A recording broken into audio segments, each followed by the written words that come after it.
안녕하십니까, 이진우입니다. 올해도 어김없이 건강보험료가 올랐습니다. 직장가입자 보험료율은 올해 6.86%, 그러니까 월급에서 그 정도 비율을 떼는 것으로 올라갔고요. 지역가입자의 보험료도 올랐는데 이렇게 되면 직장가입자의 경우에는 지난해보다 평균적으로 월 한 3,400원 정도가 오르는 셈이고요. 또 집값이 오르면서 지역가입자들의 부담도 함께 늘었습니다.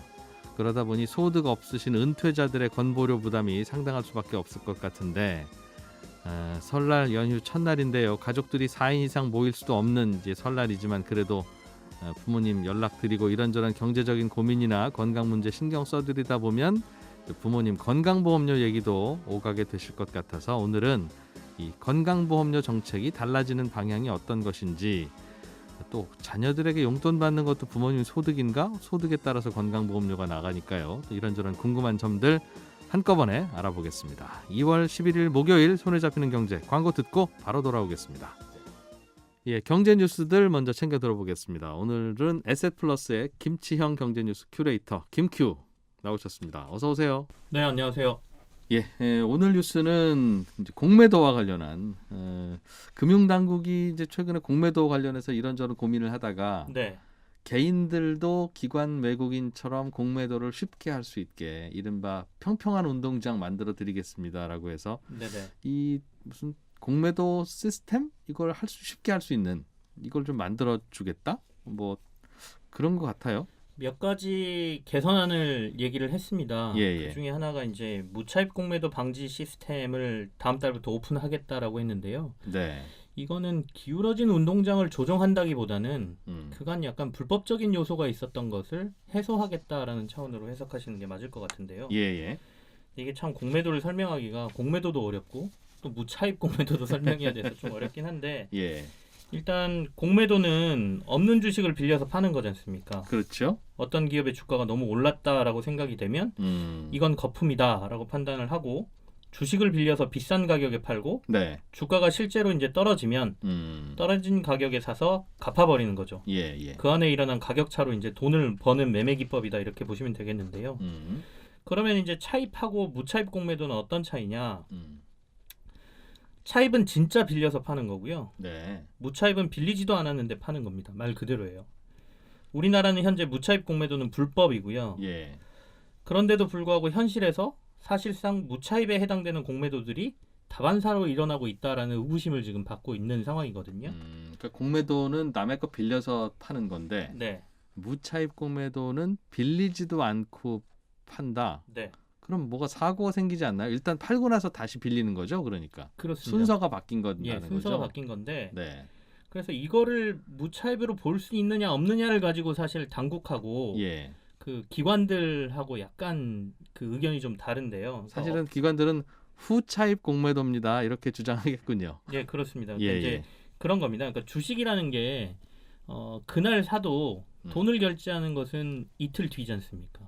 그래서 저희가 개인들도 미수라는 걸 할 수 있잖아요. 그러니까 신용으로 나한테 계좌에 지금 돈이 없지만 주식을 사고 이틀 뒤에 계좌를 채워넣으면 되는 뭐 이런 것처럼 주식도 마찬가지인 거죠. 그러니까 빌렸다고 하고 일단 판 다음에 그 주식이 있는지 없는지는 이틀 뒤에 내 계좌를 보고 확인을 한다 이런 거예요. 그러니까 사실상 이제 차입 공매도라고 하면 이 주식 좀 빌려주세요. 라고 해서 그 주식이 내 계좌에 딱 들어오는 것을 보고 들어왔으니까 이제 팔아도 되겠구나. 라고 파는 게 이제 차입 공매도일 텐데 지금 현실에서 일어나는 일들은 이거 빌려주실래요? 빌려줄 수 있어. 라고 하는 순간에 벌써 그러면 그걸 팔아버리고 이틀 뒤에 계좌 안에만 채워 넣으면 이걸 그냥 차입 공매도로 봐줬던 것이죠. 그러니까 내가 판 주식 산 사람한테 진짜 주식을 주기만 하면 되는 일이니까 주식을 판다는 건 줄 주식이 있기만 한 것만 확인이 되면 그냥 전산상으로도 팔아도 팔아진다 이 말이군요. 그래서 관행상으로 기관들이 지금 공매도를 할 때 전화나 메신저를 활용합니다. 공매도는 매도 버튼을 누르고 소프트웨어를 쓸 텐데 그게 그러니까 아니라 메신저로 어느 기관에 저 오늘 삼성전자 만주만 빌려주세요. 그래 오케이 그러면 만주를 넣고 공매도를 하는 거죠. 실제로 주식이 오지 않아도 저 형님이 빌려준다고 했으니 했으니 나는 그냥 빌릴 수 있는 게 확실하니까 내 계좌에 10,000원, 10,000주를 내 맘대로 찍고 엔터 버튼 눌러서 매도한다는 거예요? 네네. 와, 그게 되는군요. 그런 것들이 있어서 예. 개인 투자자들 입장에서는 이건 사실상 무차입 공매도로 봐야 된다라는 주장이 강했고요. 네. 실제로 가끔 종종 사고가 터지다 보니까 개인들이 너무 불리한 입장에서 공매도 시스템 안에 들어가 있으니 불법적인 요소부터 막아보자라는 얘기가 나오면서 네. 지금 예탁결제원에서 그렇다면 다음 달부터 아까 말씀드린 일종의 구두 계약으로 바로 공매도가 이루어진 거잖아요. 네. 그러니까 구두 계약도 계약으로 보긴 할 텐데 모두 증명을 남겨라. 이 증명을 남긴 거를 시스템화하겠다. 네. 라고 지금 발표를 한 상황입니다. 아, 하여튼 빌리는 걸 확인하고 나서 공매도를 하는 건 오케이인데 네. 빌리지도 않고 이게 이제 구조적으로 이렇다 보니까 일단은 공매도부터 하고 빌려서 채워 넣으면 되지 한 후에 그때부터 전화 돌릴 수도 있다는 얘기니까. 아까 말씀하신 후차입 공매도라고 하는 것들, 그러니까 구두로 네. 이제 어느 정도 확인을 되고 했다면 그나마 그래도 나은데 네. 이게 관행적으로 오래 이루어지다 보면 일단 급하니까 네. 공매도 먼저 하고 전화해서 네. 빌려주세요라고 해서 채워 넣을 것들을 찾아서 채워 넣는 상황도 가끔 벌어지는 것이죠. 그래도 물리적으로 문제는 없으니까. 나중에 자기 계좌에 그 있기만 주식만 들어와 그렇겠죠. 있다고 하면 아까 T+2 결제일에 들어와 있다고 하면 사실상 지금은 불법 공매도나 이런 거에 걸리지 않았거든요. 그러니까 10시에 빌려서 10시 5분에 매도하나 10시 5분에 매도하고 10시 10분에 빌려서 채워 넣나. 네. 구조적으로는 아무런 차이가 없으니 예. 그렇게 해왔는데 그러지 말고 그래도 순서 지키라는 게 이제 당국의 규정이군요. 그래서 이제 다음 달부터 그 시스템을 오픈하고 이제 공매도를 하는 기관들은 이걸 지켜라. 증빙을 남길 수 있는 것들을 다 남겨라. 그러니까 그게 메신저의 기록이라든지 예. 이메일을 보냈다든지 아니면 전화를 했다든지 이런 것들을 이 시스템에 다 기록하거라. 알겠습니다. 이렇게 된 것이거든요. 근데 실제로 얼마나 자주 이런 일들이 벌어졌는지는 사실상 수치로는 나오진 않는데 예. 종종 언론을 통해서 보도된 적이 있습니다. 2018년도에 모건 스턴리가 이런 식으로 공매도했다가 20여 개의 종목을 채우지 못해가지고 한번 발칵 뒤집힌 적이 있었어요. 아, 예. 이게 이제 사실상 무차입 공매도를 했다 그래가지고 처벌까지 받았던 일이 있었거든요. 그리고 이제 제가 이제 증권부 취재할 때도 주변에 자산운용사나 여러 기관들에서 그런 얘기를 할 때가 종종 있습니다. 그러니까 오늘 아침에 어디서 공매도를 했는데 네. 주식을 못 구해서 난리가 났다. 그래서 오후에 막 여기저기 전화 돌리면서 예. 주식 좀 이것 좀 빌려주세요 하는 경우가 생겼다는 것이죠. 그러니까 결국에는 아까 말씀드린 차입과 무차입의 구분이 약간 모호한 상황에서 예. 공매도들이 이루어지고 있었다 이렇게 볼 수 있겠습니다. 그래서 그 순서는 지키라라고 네. 공매도를 하는 거야 어쩔 수 없지만 네. 예, 그게 새로 바뀐 규정이고 체크해서 처벌하겠다는 건데 이런다고 해서 공매도가 줄어들거나 그렇지는 않겠네요. 그러니까 순서를 좀 지켜야 되니 그들이 좀 불편하실 뿐이겠네요. 그렇습니다. 그래서 이게 아까 말씀드린 대로 기울어진 운동장을 조종하는 제도로 보기는 좀 힘들 것 같고요. 그렇겠어요. 불법적인 요소를 좀 제거함으로써 그래도 시장에서 불법적인 요소를 없앤다는 측면에서는 좀 도움이 될 것 같다라는 생각이 듭니다. 공매도 얘기 나온 김에 최근에는 예. 그 시장 조성자라고 하는 이른바 증권사들이 네네. 이제 명찰로 우리는 시장 조성자 이렇게 붙여놓고 네. 그쪽은 요즘은 공매도가 금지돼 있는데도 공매도를 사실상 한다. 네. 그래서 이거 어떻게 된 거냐 저희도 게시판에 질문도 많이 보내주시고 그랬는데 어떤 얘기예요? 시장 조성자는 공매도 해도 됩니까 지금? 사실상 허용이 돼 있습니다. 그러니까 시장 조성자는 네. 주식 거래 활성화를 위해서 인위적으로 사고 팔게 해주는 기관을 말하거든요. 예. 그러니까 가격이라는 게 사는 사람만 100% 있다 그러면 절대 가격이 나타나질 않고요. 파는 네. 사람만 100% 있어도 가격이라는 게 호가만 있지 실제 거래 가격은 거래가 잘 안 되는 종목이 있죠. 예. 예. 그런 경우에는 이 시장 조성자라는 기관들이 일부러 사주고 일부러 팔아주기도 하는 것이죠. 주문을 서로 이제 위아래로 내준다. 네. 사자 주문, 팔자 주문. 근데 사는 거 같은 경우에는 돈만 있으면 가능한데 네. 파는 거는 주식이 있어야 팔 수 있지 않습니까? 음. 그러니까 파는 경우에는 공매도가 허용이 되는 것이죠. 예. 그러니까 시장의 가격을 어느 정도 촘촘하게 유지해주기 위해서 공매도를 통해서 거래가 너무 없는 종목들 같은 경우에는 팔자 주문을 내줄 수 있도록 허용해준 게 이제 시장 조성자다 이렇게 봐야 되는데 최근에 공매도가 금지됐는데 말씀하신 대로 계속 공매도가 물량이 나오니까 있어요. 그래서 예. 이게 뭐야? 그러니까 시장 조성자다. 얘네들은 왜 해? 더군다나 거래가 잘 이루어지는 종목에서 또 비중이 꽤 높단 말이죠. 큰 종목에도 있더군요. 네, 그러니까 이제 사람들이 여러 가지 문제를 제기했던 거죠. 굳이 필요 없는데도 네. 그래도 저희가 시장 조성자입니다 하면서 없는 주식도 내다 판다 이거죠. 네네. 사겠다는 분들이 있으니까 어쩔 수 없잖아요. 이렇게. 네. 알겠습니다. 한 가지 더 공매도와 관련해서는 공매도 자체를 없앨 수 없다면 개인 투자자들도 공매도를 외국인 기관처럼 쉽게 할 수 있도록 네. 돈 좀 공매도 하려면 주식을 빌려야 되니까 주식을 빌려주는 좀 편한 시스템을 만들어 주라. 그래야 공평하게 공매도를 하지. 네. 이런 의견도 있었어요. 그렇습니다. 이건 좀 개선이 됩니까?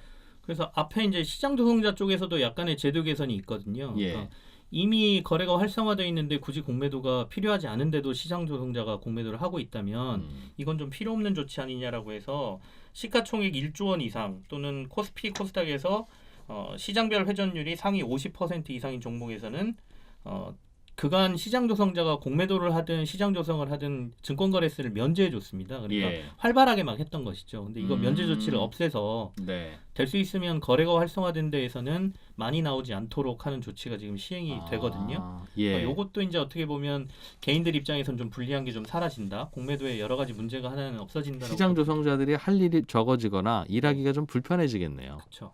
증권거래세만큼은 호가를 띄워놓고 해야 되니까. 네네.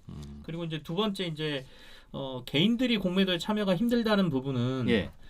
사실상 조금 해결이 힘들 것 같습니다. 왜냐하면 지금 우리나라는 대차, 대주로 두 개로 나눠져 있어서 대차는 기관들이 빌리는 시장이고 풀이 그렇죠. 예. 대주는 개인들이 빌리는 시장인데요. 이걸 통합하지 않는 이상 물량이 그렇게 개인들한테 많이 갈 가능성이 적은데 네. 지금은 이제 대차 쪽에서를 조금 그 활성화를 좀 죽이고 예. 대주를 활성화시키겠다고 하는데 사실상 그 시장이 그렇게 커질 것 같아 보이지는 않습니다. 그러게요. 그래서 기관이 빌리는 삼성전자 주식이나 네. 개인이 빌려서 공매도하는 삼성전자 주식이나 갖고 있는 사람은 어차피 누가 빌려가든 관계없으니까 네. 그걸 같은 시장으로 만들어서 해주면 좋을 것 같은데 지금은 기관들이 주식 빌리러 다니는 시장이 따로 있고 그렇죠. 거기에 빌려주는 시장도 따로 있고 개인들도 별도의 시장을 만들어서 여기 와서 빌려가세요라고 하겠다. 그러면 양쪽의 물량이 잘 공급이 되면 몰라도 또 가끔씩 부족하거나 하면 저 시장에는 있는데 이 시장에는 없다 뭐 이런 게 있을 거 아니겠어요? 그러니까 기관은 남대문 시장 가서 주식 빌려오고 개인은 동대문 시장 가서 주식 빌려와라. 이제 이런 시스템이라는 거죠. 돈을 빌려줄 때 신용도 높은 쪽에 아무래도 돈을 많이 빌려주겠죠. 그렇다 예. 보면 기관하고 개인이 그래서 아무래도 대차 시장 그러니까 기관들이 빌리는 시장이 물량이 더 많이 모일 가능성이 높아 보입니다. 그거 통합하자는 움직임도 이제 있겠네요. 네. 알겠습니다. 오늘은 SF플러스의 김치영 경제뉴스 큐레이터와 함께 공매도 얘기하다가 시간 다 갔군요. 그래요. 그럼 다음 주에 또 뵙겠습니다. 고맙습니다. 네, 감사합니다. 부모님들의 여러 걱정들 중에 하나는 건강보험료입니다. 보통은 자녀들의 피부양자로 등록이 되어서 신경 안 쓰시는 부모님들도 많지만 또 부모님들도 이제 연금소득 이런 거 생기기 시작하고 또 최근에는 이런저런 다양한 조건으로 이제 피부양자에 포함되지 못하게 하는 규정들이 생겨서 부모님들도 건강보험료 이런저런 거 챙겨야 되는 경우가 많아서 어떻게 제도가 구성되어 있고 어떻게 바뀌어가고 있는지를 좀 알아보려고 합니다. 행복자산관리연구소 김현우 소장님 어서 오십시오. 네, 안녕하세요. 요즘 건보료 고민하시는 분들이 많이 늘어나고 있어요. 네, 아마 이게 세금, 준세금의 성격이잖아요. 그렇긴 안 하죠. 내면은 예. 안 낼 수가 없는 것이고 그렇다고 이제 조정을 받거나 깎거나 하기에는 한계가 있는 거고. 예.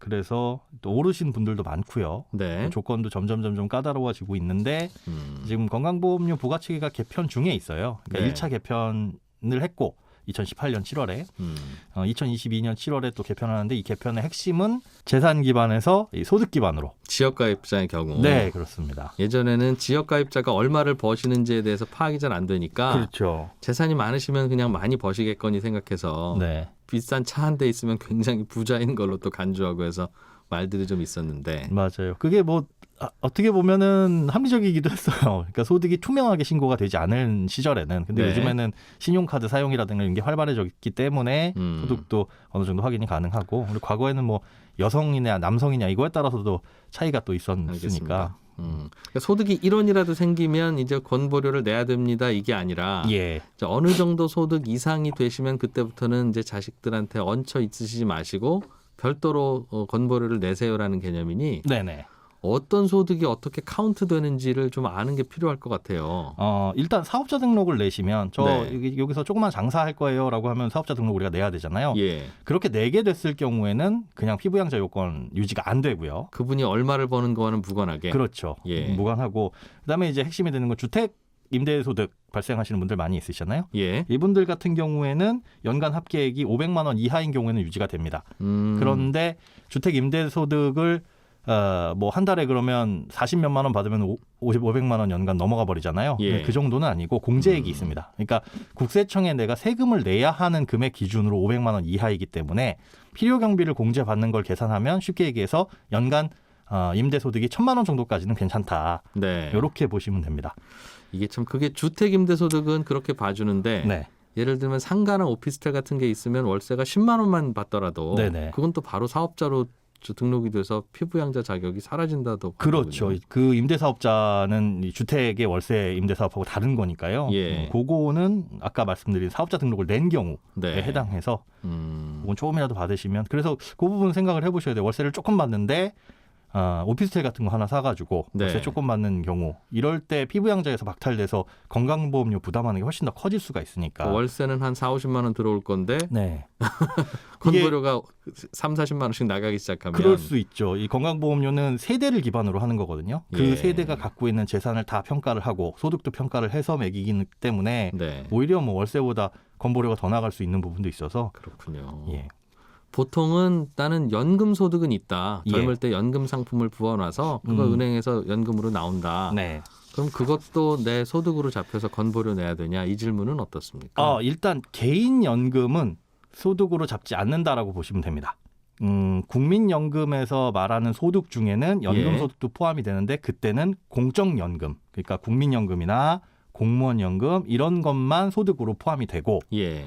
그럴 때도 소득을 100% 다 잡는 게 아니라 이 연금 소득 중에 30%만 소득으로 잡아요. 네. 그러니까 뭐 부담은 다른 소득에 비해서는 덜 하겠죠. 똑같은 100만 원을 벌거나 받는다고 해도 예. 연금 부담이 덜하고 개인적으로 부은 연금 같은 경우에는 우리가 보험사에서 가입하는 비과세 연금들 있잖아요. 10년 이상 유지하면 비과세입니다. 이런 것들. 그거는 국세청에 소득으로 잡혀서 세금 내는 연금이 아니기 때문에 현재까지는 건강보험료에 전혀 네. 영향을 미치지 않고 있고요. 예. 그 외에 이제 세액공제용 연말정산할 때 세액공제용 연금 상품이 있어요. 예. 이거는 나중에 55세 이후에 연금으로 받다가 뭐 1년에 한도액 1,200만 원 초과해서 받으면 종합소득 과세 대상이긴 합니다. 그러니까 연금 소득이 아닌 그냥 일반 소득으로 다 합산을 하는 거죠. 네. 국세청에서 세금을 매길 땐 이렇게 하는데 건강보험료를 책정하고 부과할 때는 이거는 개인연금이기 때문에 그렇게 되든 말든 소득으로 안 봅니다. 잠깐만요. 그러면 건강보험공단에서 나의 소득을 생각하는 건 네. 국민연금밖에 없어요? 그렇습니다. 결론적으로 얘기하면 지금까지는 뭐 바뀔 수 있는 여지는 있죠. 바뀔 것 같은데요. 네, 이것도. 제가 보기에도 약간 이상한 게 예.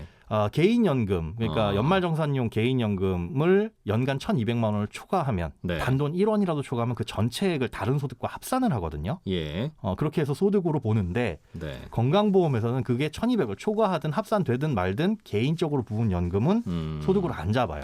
이게 굳이 이제 논리의 시비를 걸자면 네.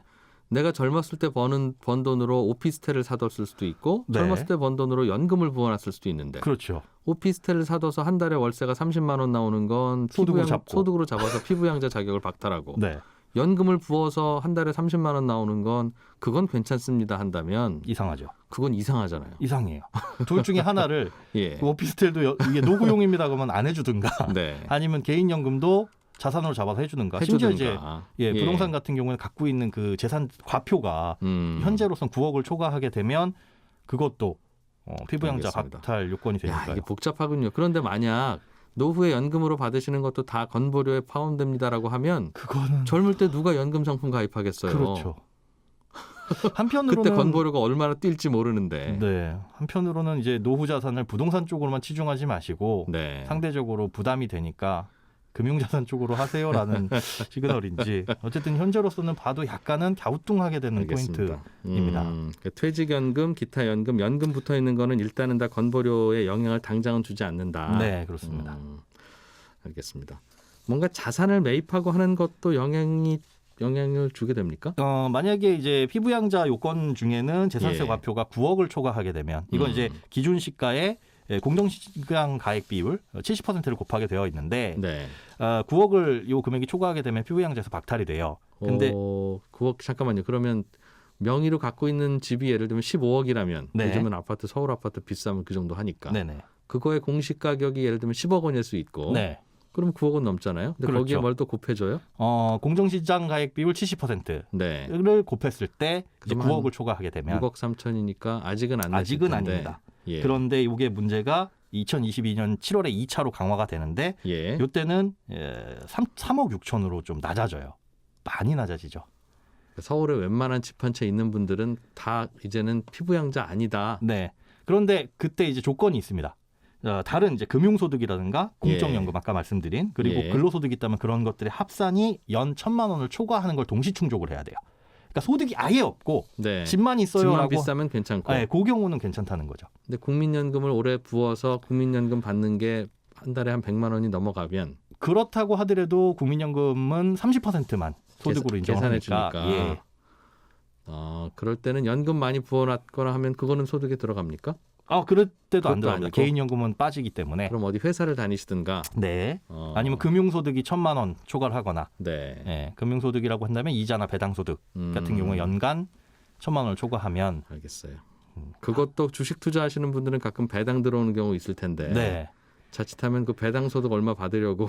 이게 합산이니까 신경을 네. 잘 쓰셔야 돼요. 그러니까 난 금융소득에서 오는 거 500만 원밖에 없는데 라고 했는데 뭐 공적연금이나 이런 거 계산을 해봤을 때. 초과할 수도 있고. 그렇죠.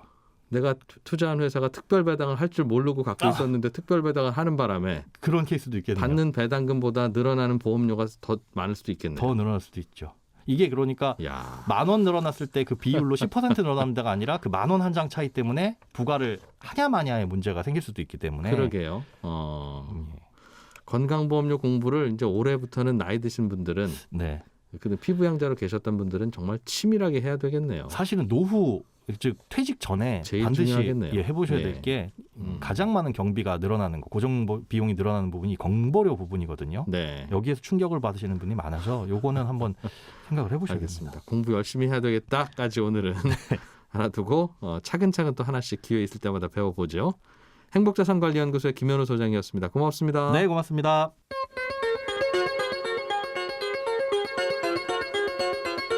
예, 점점 배워야 될 게 많아지는 세상입니다. 손경제에서 열심히 또 찾아서 알려드릴게요.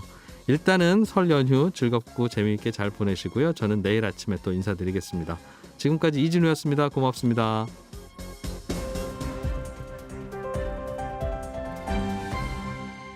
경제를 생각하는 사람들의 즐거운 습관. 이진우의 손에 잡히는 경제.